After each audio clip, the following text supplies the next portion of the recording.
एक छोटे से गांव में रामदास नाम का गरीब किसान रहता था। उसकी एक ही बेटी थी, सीमा। सीमा बहुत ही समझदार, मेहनती और संस्कारी लड़की थी।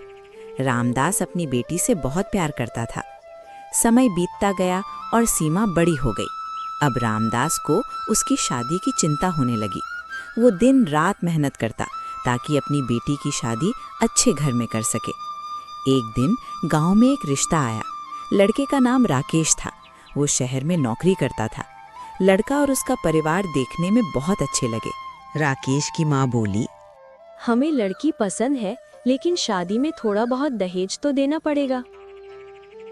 रामदास घबरा गया। उसने कहा, बहन जी, मैं गरीब आदमी हूँ, ज्यादा दहेज देने की मेरी औकात नहीं है। हमें ज्यादा कुछ नहीं चाहिए, बस एक मोटरसाइकिल और 2 लाख रुपए दे देना।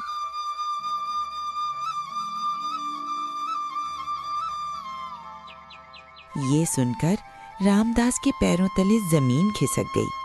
उसके पास इतना पैसा नहीं था, लेकिन बेटी की खुशी के लिए उसने हाँ कर दी। रामदास ने अपने खेत का एक हिस्सा बेच दिया। कुछ पैसे उसने रिश्तेदारों से उधार लिए। बड़ी मुश्किल से उसने पैसे जुटाए। सीमा को जब ये बात पता चली तो वो रोने लगी। पिताजी, मेरी शादी के लिए आप इतना कर्ज मत लीजिए। बेटी, हर बाप चाहता है कि उसकी बेटी की शादी अच्छे घर में हो। सीमा चुप हो गई, लेकिन उसके दिल में बहुत दर्द था। कुछ महीनों बाद शादी का दिन आ गया।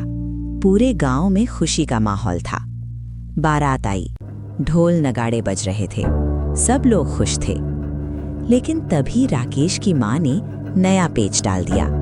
वो बोली, अगर कार नहीं दी तो ये शादी नहीं होगी।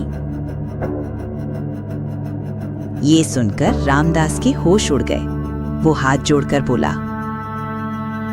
बहन जी, मैंने पहले ही बहुत कर्ज लिया है, अब कार देना मेरे बस की बात नहीं है। लेकिन लड़के वाले नहीं माने। ये सब देखकर सीमा का दिल टूट गया। उसने अपने पिता को रोते हुए देखा। तभी सीमा आगे आई और सबके सामने बोली, ऐसे लालची लोगों के घर में शादी नहीं करूंगी। जो लोग एक लड़की की इज्जत से ज्यादा दहेज को महत्व देते हैं, वहां मुझे नहीं जाना।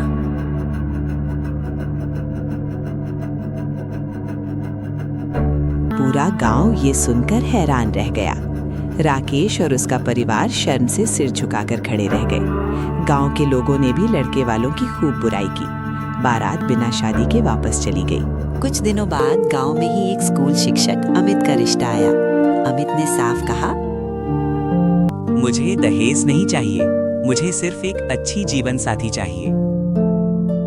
ये सुनकर रामदास की आंखों में खुशी के आंसू आ गए। कुछ समय बाद सीमा और अमित की शादी सादगी से हो गई। सीमा अपने नए घर में बहुत खुश रहने लगी। कहानी की सीख। गांव के लोगों को इस घटना से बहुत बड़ी सीख मिली। दहेज एक सामाजिक बुराई है। जो लोग दहेज मांगते हैं वे इंसानियत को भूल जाते हैं। और सीमा ने साबित कर दिया कि इज्जत पैसे से ज्यादा बड़ी होती है।